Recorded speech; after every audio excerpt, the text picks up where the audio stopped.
بسم الله الرحمن الرحيم. الحمد لله رب العالمين، وبه نستعين على أمور الدنيا والدين، وصل اللهم وسلم على سيدنا محمد وعلى آله وصحبه أجمعين.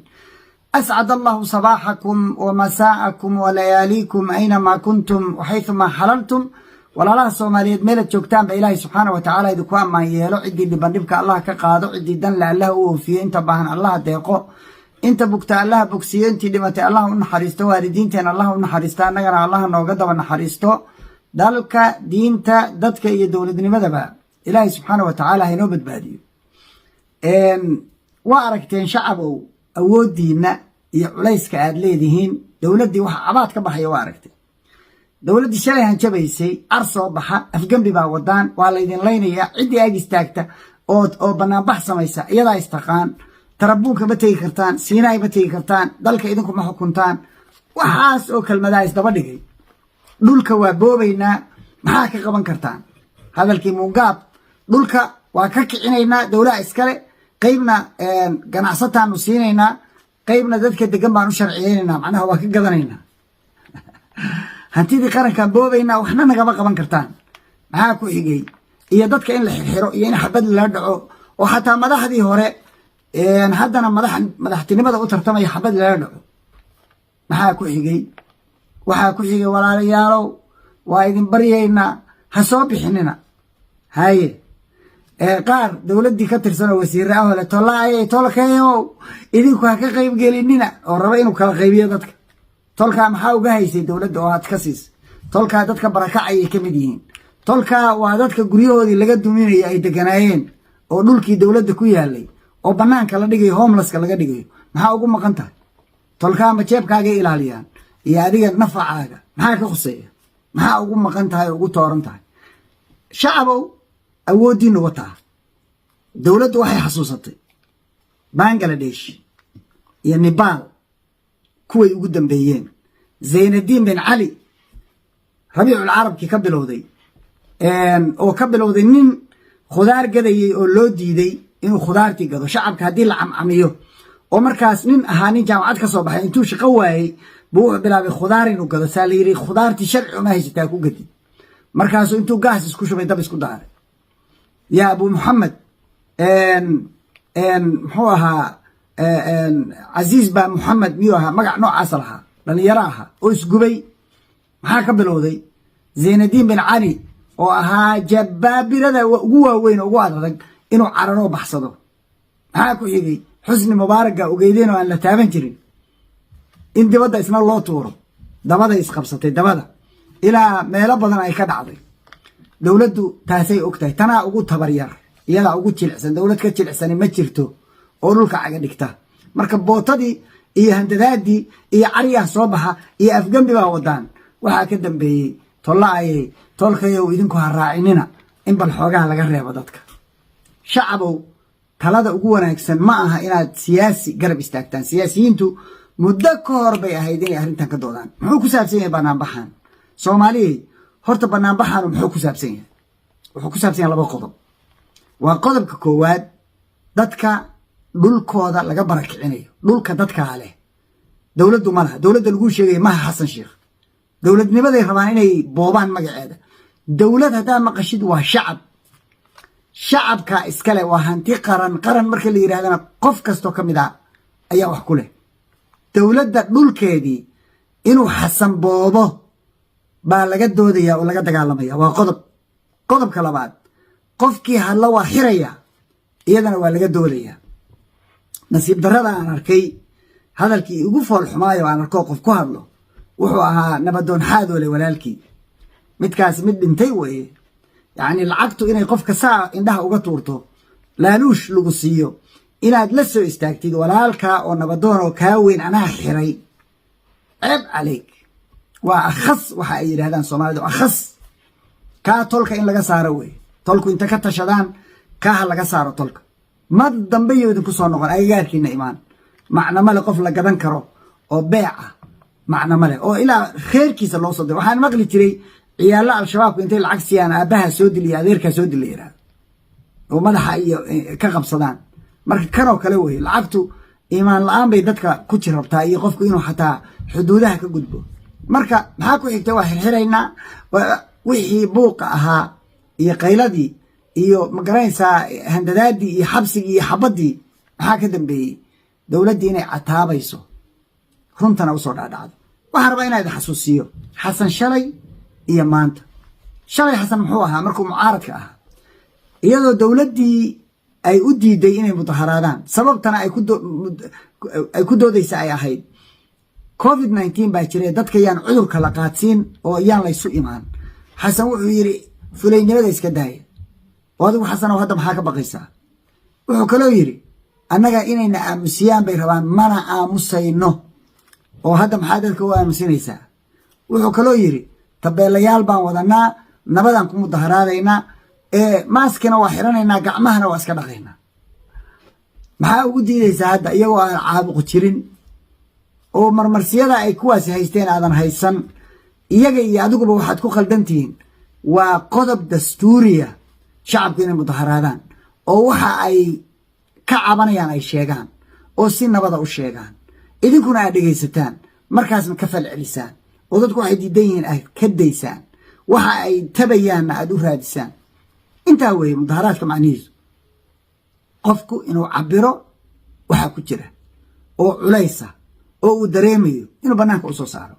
in qofka marka neefta lagu celiyo la caburiyo faa'iidana male dowladdana faa'iido uma leh waxna kama dhashaan xasan shalay muxuu ina yidhi markii uu tartamayey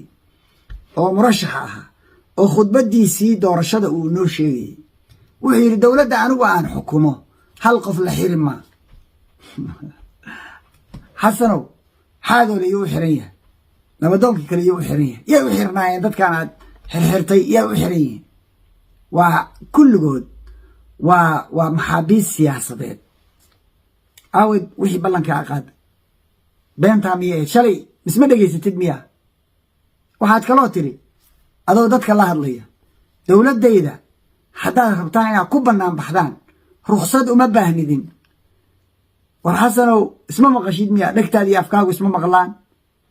waxaa lii beenlow haddaad tahay xasuus badnow shalay wixii aa sheegtay durbe ma ilowday 3 sanaa laga joogaa goorma ilowday ma isku dhex yaacday iyaduna waxay ku tusaysaa principle iyo qadiyad inuusan ku socon xasan maalintaas wixii u shaqaynaya uu dadka la soo hor istaago waa nin aad mikrofoonka u jecel inuu hadlana jecel xigmadna aan ku hadlin markiiba wuxuu la soo istaagayaa waxa marka ay ugu shaqaynayso berri danka male maanta keliyuu nool yahay siyaasiyiinta soomaaliyeedna saasay u badan yihiin maanta keliya nool yihiin xasanow intii shalay laguu sheegay oo ahayd dastuurka ayay ku qoran tahay shacabku iyagaa dowladda ah xaqa bayna u leeyihin inay cabiraan wixii ay tabayaan iyo waxay tabanayaan ma ujeeda dowladduna xaq uma laha inay u diiddo haddaad diidid marka qodobka dastuuriga ah oo shacabku leeyahay adigana qodobka madaxweynaha kaa dhigaya waa lagu diidaya waa simbal maxaa meesha ka baxaya dowladnimada ka baxaysa maxaa dhacaya sidii nibaal in laydinku cayrcayrsado kuwaan wasiirada waleeto la-ayay tolkayo ha ka qayb gelinina lasoo qabqabto oo karbaash lagala daalo waxaa ku xigta in guryihiina laydinku soo daato dadka shacabka ah awooddaasay leeyihiin soomaaliyana weliba kuma sii jirto 2 sababood dartood 80% waa dhalinyaro waxa waddanka jooga waana camal la-aan wax shaqaa ma hayaan jaamacaday ka baxeen iskuule shaqo male ma haystaan waa kuwa qaxaya oo badaha ku daadanaya marka koowaad marka dhalinyaro dhibaataysan oo dowladnimadoodii ku qatan oo magaranaysaa aan dowladnimadii waxba ka faa'iidin oo 80% shacabka meesha jooga ah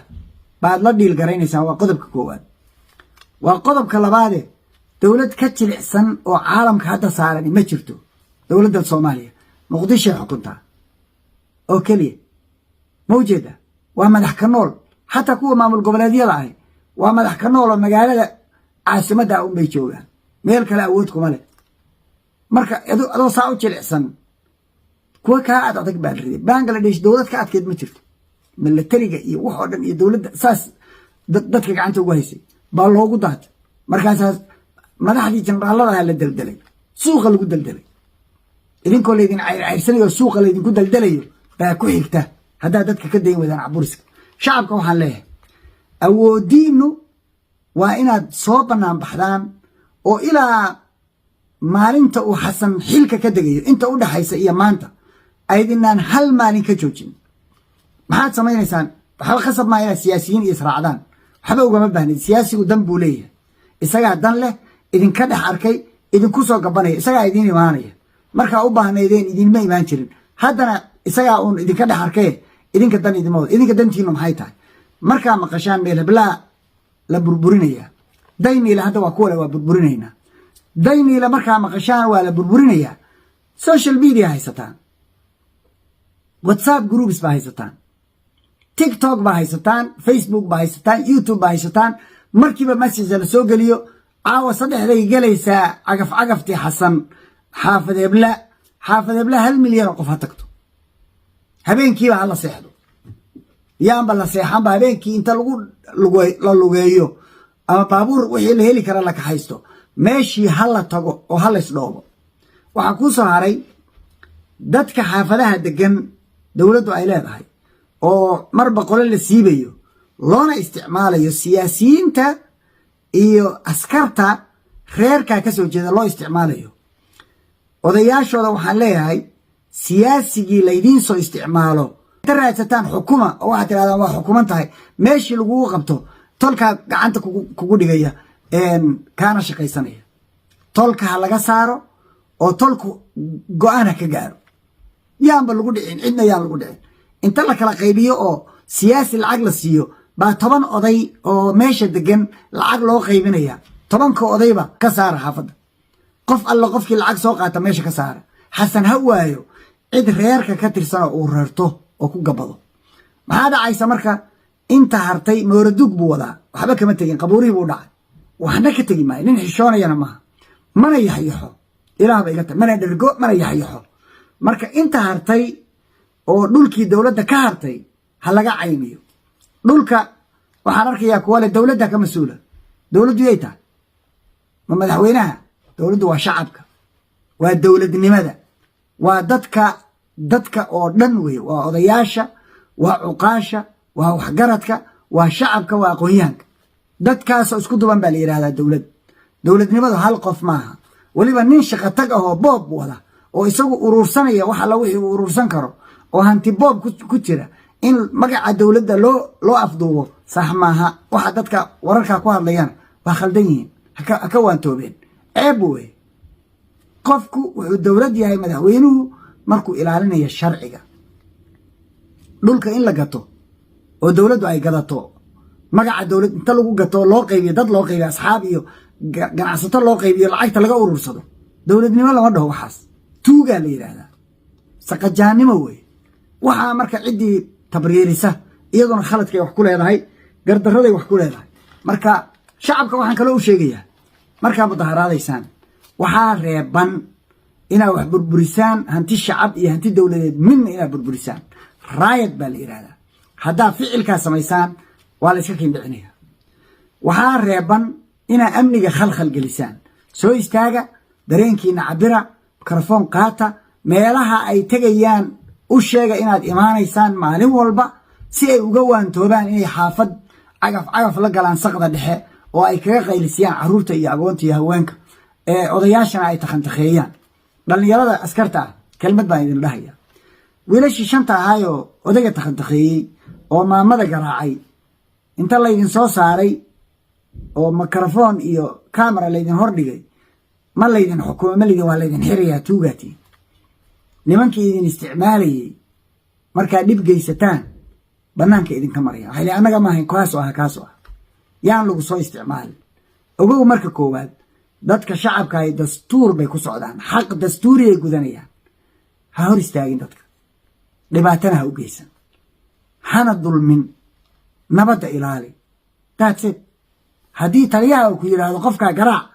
taliya adigu garaac dheh ilaan qof walba asagay gurigiisay gelaysaa wiilasha la xirxiray maxaase shiikh baa dan kale carruurtooda iyo iyaga iyo naagahooda iyo faamiliyadooda may danka male waa jaranjaro adiga marka jaranjaro yaan lagaa dhigan askariyow sharcigana ha jabin qodob dastuuriya weeye ha jabin anigu sharciga inaan ilaaliyaan askar u ahay una dhaartay dadkaani sharcigay ku taagan yihiin maadaama aysan nabad darro wadin oo ay mudaharaadayaan oo hadlayaan dowladdu hadal inay u adkaysatay ahay waana u ogolahay marka iyaga amnigoodana waa sugayaa dalka amnigiisana waa sugayaa cidna xuquuqdeeda ku xadgudbi maayo hadday tahay dowladda iyo hadday tahay shacabka midna anigu ku xadgudbi maayo intaas sheega askartiina madaxdiina u sheega ma dilayno cid ma dhaawacayno cid xabad ku ridi mayno been weeye hadduu ku yidhaha xabad ku rid adigu ku ridi dheh because haddaa qof dishid adaa lagu xiraya adaa lagu tooganaya adaa gurigiinni lagaa waayaya xasan weli waa joogaa weli waa dhaqan yahay reerkiisiina waa u dhaqan yahay caruurtiisina u dhaqanta ninka jabaya adiga wey askartana intaasaan leehay yaan siyaasad laydiin adeegsan waa lagu soo dabagelaya haddaad dad dhibaato u geysatay aday waxay noqonaysaa arrin aad la dhiilgaraysid noloshaada inta ka hartay aad la nooshahay haddiiba aadanba ku dhiman oo aan lagu qisaasin haddaad inta xabad ridid dadka ku dhex ridid ay dad disho adeer waa lagu dilayaa waa laysu jeedaa meel walba kaamaraa saa u ordaysa waxaa lagaa duubayaa kiliib saasaa laguu soo qabanaya ma baxsan karti marka hays ceebaynina dhallinyaroy askarta dhallinyarada ah is ilaaliya yaan laydiin isticmaalin dadkiina inaad laysaan oo shacabkiina dhibaataysaan amniga suga shacabkana waxaa laga rabaa inay amniga ilaaliyaan intaasaan odhanaya wabillahi towfiiq asalaamu calaykum